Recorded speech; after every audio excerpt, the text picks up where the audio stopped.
Lie!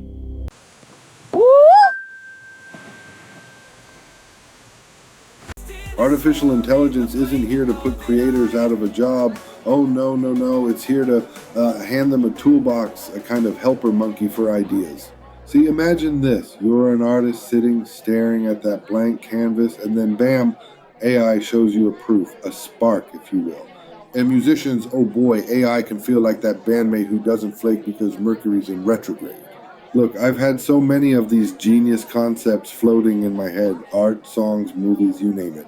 But wrangling others to join in, to see the potential, let alone to do something about it, like herding caffeinated cats. AI doesn't ask my idea's star sign before proving it's worth the effort. So, in conclusion, it's not a replacement for the artist, it's an accomplice to their ambitions. And if that helps more brilliant ideas see the light of day, well, you can sign me up for that future.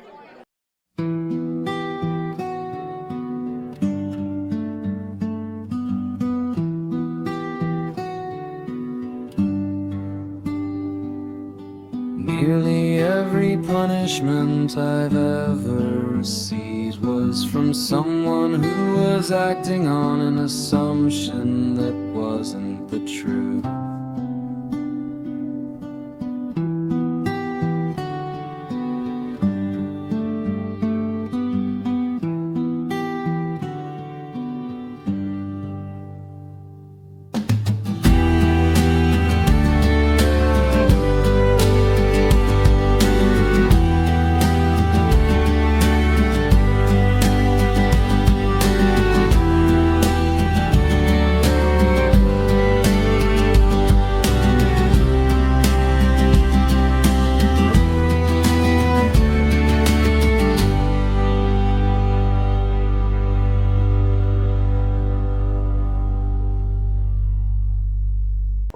Listen, I've been piecing it together, and it seems to me, Crypt Keeper Brian, you could very well be me from the future.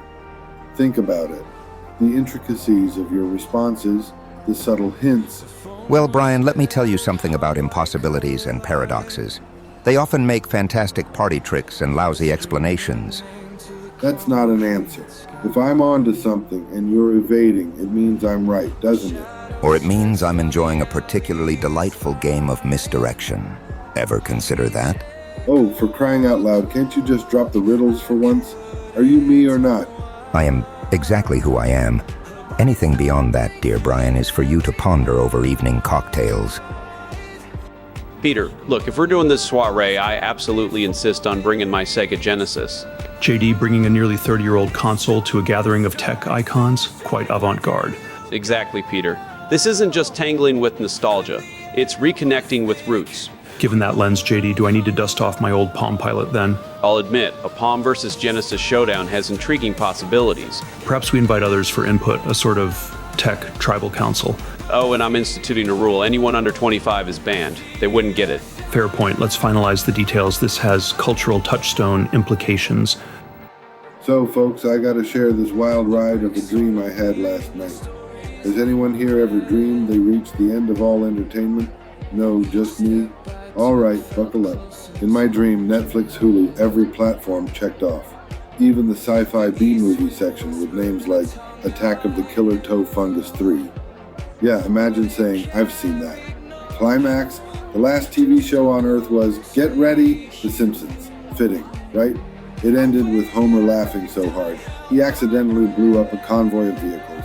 Boom, instant classic. Then the screen changed and it announced, prepare for the final scene of all entertainment. Like entertainment was signing off forever, my popcorn didn't last. And what was the finale? Oh, just a normal street at first, but hold on to your hats.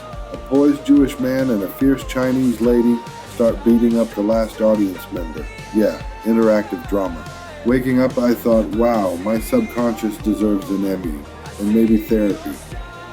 Ladies and gentlemen, imagine walking into a wedding, all dressed up, shoes polished, smile glued on like you mean it, and then realizing your heart's been chewed up and spit out before it even made it to the altar. You're surrounded by happy couples, gazing into each other's eyes like they've discovered the secret sauce to happiness, and there you are, feeling like you ordered a plain salad at a steakhouse, Plus, there's always that moment right after the vows when the bride tosses the bouquet and your internal monologue screams, "Don't catch it, it's booby-trapped with expectations." And let's not even discuss the dance floor. How do you pull off the Macarena when your insides are doing the funky despair? Seriously, never mix heartbreak and weddings. It's a cocktail strong enough to derail even the most stable of selves. Not that stability's ever been my forte. Jesus, I've been wondering something about this annual Christmas thing. Ask away, Brian, and speak clearly. I enjoy decoding mortal musings. Well, do you expect me and, like everyone else, to jump through the sleigh-bound hoops every single year just for your birthday? Brian, you must understand the tradition isn't about me, it's about what humanity has crafted it into. Oh, hand me a tinsel tie, why don't you? It feels suffocating. Well, maybe embracing the chaos reveals hidden joy, The only thing I'm unwrapping is a headache. And consider skipping it next year, my friend. See if the void it leaves feels heavier than the decorations. Darla, ever considered if recalling a memory could, actually rewrite the event itself? Brian, you mean like changing history by just remembering it differently? That sounds wild. Look, if our perception of reality defines it, then reframing our memory doesn't just rewrite personal history. It rewrites the actual past.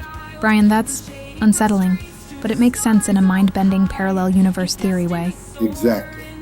Then if history can be rewritten by memory, who's to say the historical record isn't just a group consensus of mutually agreed misremembered events? A consensus of misremembered events. So, our memories are the true authors of time. That changes everything, Brian. Anton, have you ever wondered if a person never felt boredom, what kind of psyche would emerge? Ha! Never felt boredom? Gabe, that's like saying never felt hunger. Essential triggers. Keep us functioning. Sure, but if a brain lacks that gap, that itch to fill, where would curiosity go? Creativity might stagnate. Or it could evolve into an alien-like efficiency, a relentless drive. Terrifying, honestly. And morality, empathy, they hinge on shared experiences. Without lows like boredom, highs might not even register. So we're envisioning a world of sociopathic efficiency experts. Intriguing. You know, Monkey Boy, something's been nagging at me. Cap, with that setup, I can only brace for the existential quandary you're about to toss my way. Right, so describe your personality to me. Ambitious, craftily manipulative, a hint of chaos. What are you fishing for here? What if all those traits come down to how much REM sleep you're fitting into your nights? Ha, so you're claiming better sleep would turn me into a selfless saint? I'm saying personality might just be the brain's coping mechanism for varied levels of exhaustion. Hell, Cap, that's either an insult or the strange shift in perspective I needed for clarity. Hey, Zach. Ever wondered if our thoughts are entirely our own? What do you mean, like if someone else implants them? No. I mean, like inherited traits. Except they're thoughts. You think thoughts can get passed down like eye color? That's wild. I can't say for sure. But isn't it a compelling idea? Explains old habits, emotional responses. Whoa, so those moments when I feel inexplicably sad, they could be someone else's leftovers? Creepy? Perhaps. Or maybe your trailblazing thoughts for your descendants. Food for thought. You know, there's this peculiar dance we all end up performing by year's end, like a marathon set in a labyrinth full of flaming hoops and snarky goblins. Now I thought this year I'd streamline the whole ordeal, no more of that drop everything and solve this random crisis nonsense. But wouldn't you know it, new hoops emerge from the fiery depths, tap dancing onto my to-do list. And navigating these hoops usually means running late into the evening, oh joy, like some Olympic hurdler who forgot to train. At one point I thought maybe I should decline these arduous tasks. Politely say, no thanks, and watch my stress dissolve.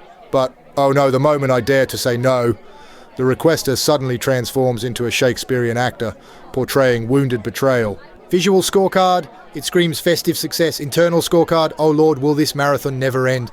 But here's a thought, next year maybe I'll outsource the hoops. Professional hoop jumpers, now there's an app idea. You know, Kara, I read something curious the other day. Apparently, déjà vu could merely be our brains fumbling their predictive circuitries. Oh, so it's not the cosmos giving us a sly wink? Damn, that's a touch dull, don't you think? Perhaps, but doesn't that explanation instead underscore human ingenuity? I mean, predictive models in the brain, what a fascinating engineering feat. Engineering? Sure, but also potential malfunctions. If déjà vu is a glitch, does that mean everything we experience could be flawed? Or maybe it's what happens when prediction scrambles just temporarily, like a skipped heartbeat. Well, that's a comforting thought, I suppose. Eerie, still, to consider where that misstep leads. Have you ever noticed that people will go to great lengths to recover a lost cell phone like it's the Holy Grail or some shit? Oh, absolutely. But ask the same desperados about losing 20 years pursuing a pointless job, they shrug you off. Right? Time's unmatched, man. Once gone, there's no warranty service for that life segment. Perhaps it's because objects are tangible, easier to measure and replace. Time, abstract, ethereal. Abstract my ass. Missed flights, overdue bills, they feel pretty solid. It's the hope that the next moment redeems the last, I think.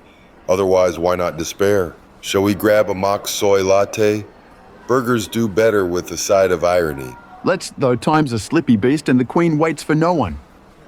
Let's get real here. Is this whole politeness act just sugar-coated dishonesty? Politeness, it's following divine decency. Deception has no place in divine intention.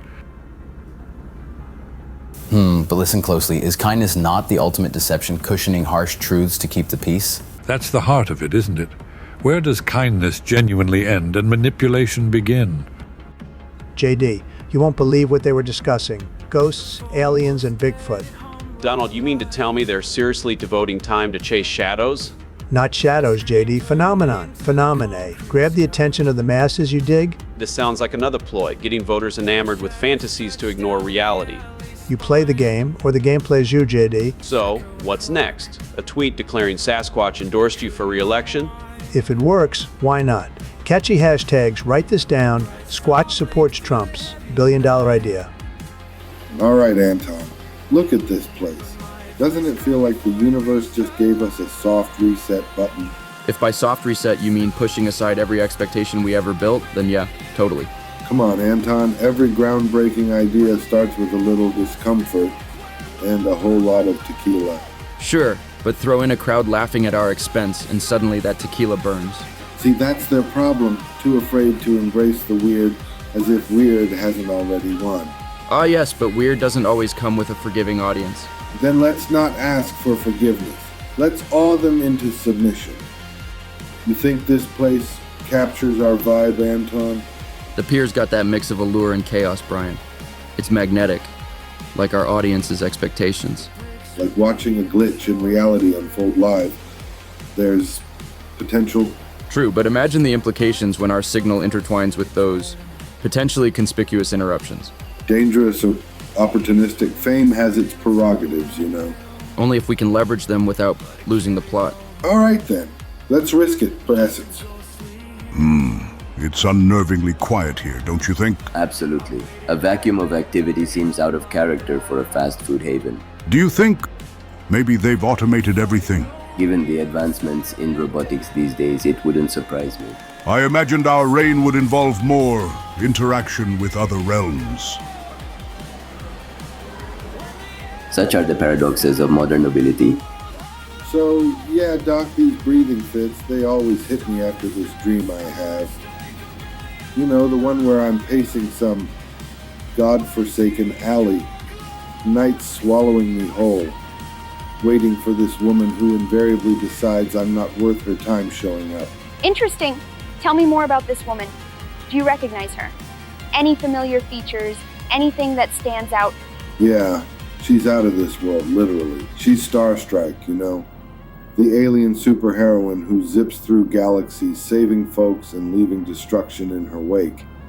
I mean, that's pretty hard to forget. Starstrike, you say?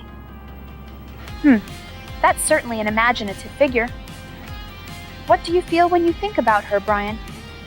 Fear, longing, inspiration. It's not just anything simple like that. It's like she embodies something I can't quite reach or understand. Like an itch in my mind I can't scratch. That's truly remarkable, Brian. Dreams often tap into our subconscious, revealing things our waking mind can't articulate. Tell me more about the alley. Does it feel familiar? Good evening, everyone. So, a funny thing happens when you slap the word doctor in front of your name. Suddenly, you stop being human and start being a walking encyclopedia for ailments. People rush up to me during dinners, dates, even during yoga class going, Emily, does this mole look funny, or is it just me? Like every mole isn't inherently weird looking. And dating as a doctor? Don't get me started. You casually mention you're a physician, and suddenly the other person imagines you sleeping in scrubs and dining with surgical tools. Hey, just because I can do a heart surgery doesn't mean I wouldn't like someone to lovingly screw in a light bulb for me now and then. Believe me, folks, even doctors, we put our pants on one leg at a time. And yes, occasionally we do so while quoting anatomy terms, but that's just for fun. All right, everyone, no avoiding the topic. It's out there now. You all adore me. Brian, adore might be too strong a word, but you are kind of unique. Unique in that strange Brian way we can't quite put our fingers on. But seriously, Brian, what's with this sudden questioning? Fishing for compliments much? Maybe I am, but tell me honestly, what's the one thing about me that's most lovable? Well, It's the obvious fact that rent-free living is hard to beat. Yes, that's it, hands down. So, folks, let me start off by saying, relationships, huh? Those delightful parades of agreeing to, disagree. My wife, Tracy, calls it partnership, and I call it, how do you put up with me? Now, don't get me wrong, I'm deeply grateful, really, because somehow, she chooses to stay married to me. It's not rational. I mean, think about it. What does it actually take for two people to live together without wanting to format each other's hard drives? Communication, compromise, and what's the third thing? Oh, right. Desperately clinging to the mutual illusion that you're each other's best option. She tells me, Brian, you're relentlessly you. Quite a title, don't you think? Like some kind of insistent software patch. In all seriousness, Tracy's the secret sauce to me staying tolerable. Real talk, the actual key to relationships. Just find someone who, for whatever wild reason, absolutely digs your brand of madness. So Tracy, humor me for a moment. Remind me, why did you marry me? Oh, that's simple. Because you're loaded. I'm not sure if that hurts my feelings or reveals a deep truth. All right, dear philosopher. Let's talk about that AI project of yours. What's the plan anyway? Well, it's complicated. Let's just say it has potential to rewrite human history, potentially both positively and negatively.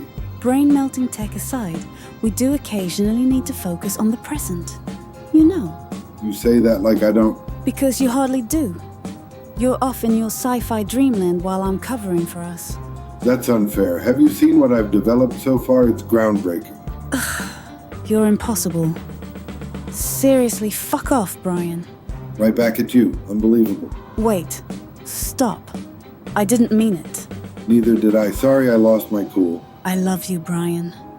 More than anything. I love you, Tracy. Let's never forget that. Even when we argue. Anton, you've been slipping me those hefty checks since, wow, what, age 22? Brian, pal, it's been my highlight reel of life. Watching you navigate the uncharted territory of your decisions. Priceless. Well, I'm not sure I've done much to warrant such a sustained investment in my adventures. Don't sweat it, Brian. The fun I get justifies every penny. Consider it my ongoing subscription to the theater of your life. I really do appreciate it, more than you know. You've mentioned that many times before, and each time it still resonates. But hey, no need to overdo it. The mana flows, and it won't stop as long as I'm, well, alive. Could we arrange something so that, hypothetically, this financial mana continues posthumously? You know what, Brian? That's not a bad idea. I'll start looking into it tomorrow. Ladies and gentlemen, let's dive right into it, shall we? The other week I told you all I hadn't had enough money to travel internationally until my 40s. That wasn't exactly correct. You see, there's a detail about me I neglected to mention. Since my teenage years, I've had this rare, condition, talent. I can transform into a fully operational jet plane. Yeah, I've traveled the world quite a bit like that. Plane tickets, after all, were a tad redundant. But I never got around to conventional travel till my 40s. Call it laziness or peculiar priorities. Point being, let's not deny ourselves experiences due to, well, unique quirks like becoming aviation marvels, right? Thank you, everyone. Ladies and gentlemen, I have a theory, and I'll tell you, this one isn't about the moon being a secret alien base. Dating, for the conspiracy enthusiast, oh boy, that's a ride. It's a mixed bag situation. Some women hear you ramble about reptilian overlords ruling the golden oldies radio stations, and they're smitten head over heels. But mention the hollow earth theory, and they disappear faster than my self-esteem after a bad haircut. It's like a romance Russian roulette. One chamber filled with, oh, me too. The next filled with a block number. So now I gauge interest, start with Bigfoot, he's a soft opener. But if she looks even a bit skeptical, I know to definitely steer clear of the flat earth reveal. It's a treacherous game, folks. Harder to navigate than the Bermuda Triangle.